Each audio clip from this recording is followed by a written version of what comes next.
न वेद यज्ञाध्ययनैर्न दानैर्न च क्रियाभिर्न तपोभिरुग्रैः एवं रूपः शक्य अहं नृलोके द्रष्टुं त्वदन्येन कुरु प्रवीर। न वेद यज्ञाध्ययनैर्न दानैर्, न मनुष्य लोक में ऐसे प्रकार का विश्व रूप किसी ने देखा नहीं है, न वेदों के अध्ययन से, न यज्ञों के अनुष्ठान से, न शास्त्रों के अध्ययन से, न दान से, न कठोर तप से, मात्र केवल क्रियाओं से, केवल कृपा पात्र होने के बाद ही इसका दर्शन कर सकते हैं, और कोई चारा नहीं, कोई रास्ता ही नहीं। तो न वेद यज्ञाध्ययनैर्न दानैर्न च क्रियाभिर्न तपोभिरुग्रैः, केवल क्रियाओं से भी कुछ नहीं होता। एवं रूपः शक्य अहं नृलोके द्रष्टुम त्वदन्येन कुरु प्रवीर। पूरे वेद का अध्ययन कर दो, यज्ञों के अनुष्ठान कर दो, दर्शन नहीं मिलने वाले हैं। जब प्रसन्न होंगे तब दर्शन दोगे। तो इस प्रकार भयंकर विश्व रूप को, जिनके मुख में बड़े बड़े युद्ध सेनापति सब जा रहे हैं, ऐसा विश्व रूप किसी ने पहले नहीं देखा है। दूसरी बात, अर्जुन के सामने युद्ध का प्रसंग होने से ऐसा भयंकर विश्व रूप दिखाने की आवश्यकता क्या थी? और शूरवीर अर्जुन ने ऐसे रूप को देख सकता था, परंतु माता कौशल्या आदि, है ना, आदि के सामने ऐसा रूप दिखाने की आवश्यकता नहीं थी, फिर भी आपने वहाँ दिखाया, और ऐसा रूप देख नहीं सके वो, अर्थात उन लोगों में ऐसा रूप देखने का सामर्थ्य नहीं था। तो भगवान ने तो कहा कि यह विश्व रूप पहले किसी ने नहीं देखा है, वर्तमान में कोई नहीं देख रहा है, और ऐसा नहीं कहा है, क्योंकि अर्जुन के साथ साथ संजय भी भगवान के विश्व रूप को देख रहे हैं, केवल अर्जुन नहीं। तो संजय यदि न देखते होते तो गीता में अंत में ऐसा नहीं कह सकते थे कि भगवान के अति अद्भुत विराट स्वरूप का बारंबार स्मरण करके मुझे बहुत ही अत्यंत आश्चर्य होता है कि मैं बारंबार हर्षित हो रहा हूँ।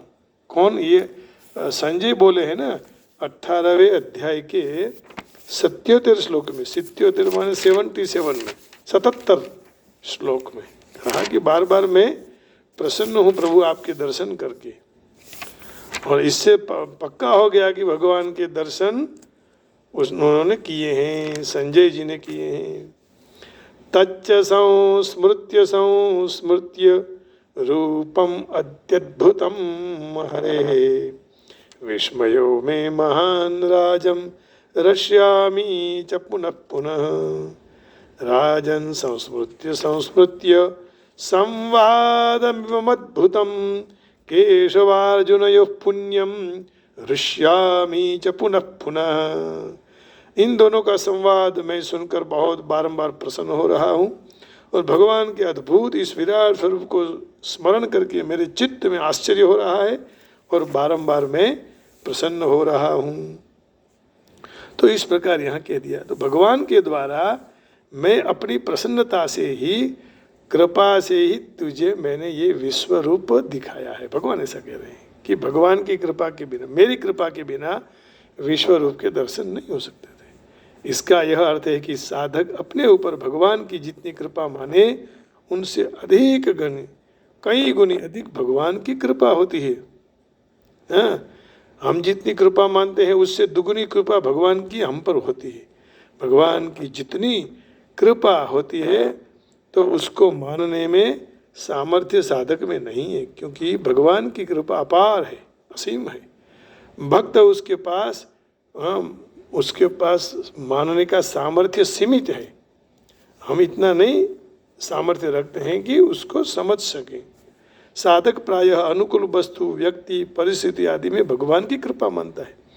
अर्थात सत्संग मिले, साधना बरोबर चले, वृत्तियाँ शुद्ध हो, मन भगवान में स्थित हो रहा हो, आदि में भगवान की कृपा मान ले। इस तरह केवल अनुकूलता में ही भगवान की कृपा मानना, ये तो कृपा की सीमा में बांधना है।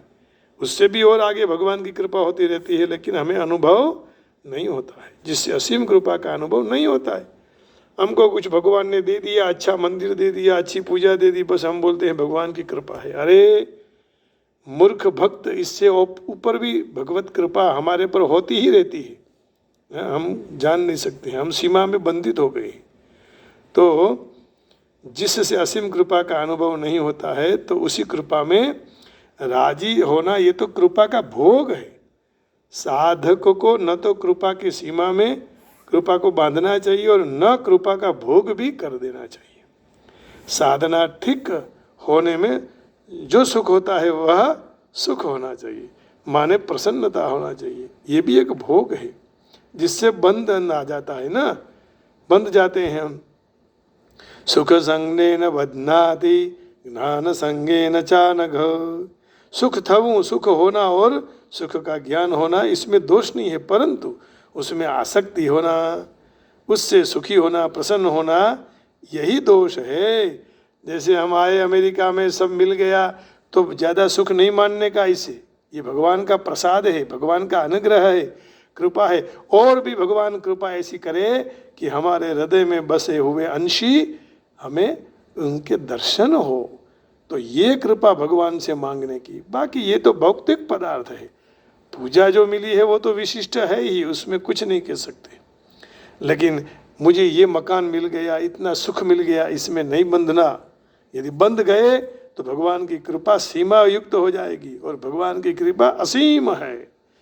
इसलिए तो लग्न की कंकोत्री में लगते हैं ना कि हमारे कुलदेवी की असीम कृपा से, गुरुदेव की असीम कृपा से, बाहिलावारी की असीम कृपा से। तो सुख संग में इससे प्रसन्न नहीं होना। भगवान की कृपा तो अनंत है, अनुग्रह बड़ा है ना। तो साधक जन्य सात्विक सुख भोगने से गुणातीत होने में बाधा आती है। इसलिए साधक को बहुत सावधानी पूर्वक सुख से अनासक्त होना चाहिए। जो साधक इस सुख से अनासक्त नहीं होता है अर्थात प्रसन्नता पूर्वक सुख लेता रहता है, तो अपनी साधना में तत्परता पूर्वक लगा रहे तो समय आते ही वह अपने आप सुख से भी अरुचि उसको हो जाएगी। सुख नहीं मानने का तो फिर ये सुख से भी अरुचि हो जाएगी, परंतु वह सुख से सावधानी पूर्वक अनासक्त रहे और शीघ्र से ही वास्तविक तत्व का अनुभव कर ले। तो वास्तविक अनुभव करने के लिए सुख में बंध नहीं जाना, सुख ही सब कुछ है ऐसा नहीं मानने का, है ना। भगवान हम पर कृपा कर रहे हैं और भी बहुत उनकी कृपा है। तो इस संबंध में दिव्य दृष्टि को स्पष्ट रूप से समझ लेना चाहिए। दिव्य दृष्टि किसको प्राप्त होती है? दिव्य का अर्थ है दैवी, दिव्यस्य इदम दैवम अथवा दिव्यस्य इयम दैवी। जहाँ तक मनुष्य देव होने का दिव्यत्व नहीं प्राप्त करता तब तक दिव्य दृष्टि प्राप्त नहीं हो सकती। और दिव्य कौन है? वैदिक शास्त्र कह रहे हैं कि विष्णु के भक्त जो हैं वो देव हैं। विष्णु भक्ता स्मृता देवा। जो लोग नास्तिक हैं, भगवान विष्णु में श्रद्धा नहीं रखते हैं, तो उनको ये दिव्यत्व नहीं प्राप्त हो सकता है। इसलिए श्रद्धा रखनी चाहिए भगवान विष्णु में। तो कृष्ण की अवज्ञा करना साथ साथ दिव्य दृष्टि प्राप्त करना ये सर्वथा अशक्य है। अवज्ञा नहीं करने की भगवान की। दिव्य होने के बाद दिव्य दृष्टि प्राप्त नहीं हो सकती है। माने दिव्य होते बिना, दिव्य होने बिना, दिव्य होना पड़ता है तब दिव्य दृष्टि प्राप्त होती। तो भगवत गीता में विश्व रूप का वर्णन हुआ और ये सब अर्जुन के विचार में और दूसरों के लिए भी एक कल्पना अतीत था। कृष्ण के सिद्ध भक्त नहीं होते हैं तब तक हमें दिव्य दृष्टि नहीं प्राप्त हो सकती। और भगवान को विश्वरूप के दर्शन करने की इच्छा जिनको होती है उसी को भी कराते हैं। अब उसने चतुर्भुज दर्शन करने की इच्छा की। वेद अध्ययन ही कई शब्द कहे कि वेद अग्नि से, यज्ञ विधि से, नियम से, ऋग यजु साम अथर्व 18 पुराण उपनिषद वेदांत सूत्र मनुष्य कितना भी अभ्यास कर ले, यहाँ जाए वहाँ जाए, यज्ञ विधि के लिए अध्ययन माटे कल्प सूत्र मीमांसा सूत्र जैसा अभ्यास कर ले, दान ही बहुत दान दे दे, कल्प सूत्र का अभ्यास कर ले, मीमांसा सूत्र भण ले, वेद उपनिषद प्रवचन कर ले, दान भी दे दे, क्रिया भी ही माने सत्कर्म अग्निहोत्र से